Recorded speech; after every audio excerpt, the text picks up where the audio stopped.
ایک بات سناتا ہوں ہمارے حضرت شیخ مدنی رحمۃ اللہ علیہ کا، فرماتے تھے یہ سلسلہ نقش بندیاں اعلیٰ و اولیٰ و احلیٰ، یہ سارے سلسلوں کا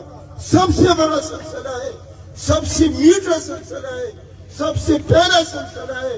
شاہ بہاؤالدین نقش بند رحمت اللہ علیہ نے 14 سال تک مجاہدے کی، اللہ سے دعا مانگی، اللہ مجھے ایسا سلسلہ دے دے جس کے اندر 3 خوبی ہو، اللہ تجھ تک پہنچنے کا یقینی ہو، آسان ہو اور سب سے زیادہ قریب ہو، اقربها و اولاها و اسهلها و ایقنها۔ اللہ نے یہ سارا ان کو عطا فرما دیا۔ مجدد صاحب نے مکتوبات میں لکھا ہے قیامت تک یہ سلسلہ نقش بندیاں رہے گا، باقی سارے سلسلے ختم ہو جائیں گے، فقہ حنفی رہے گا، باقی سارے فقہ رہ جائیں گے۔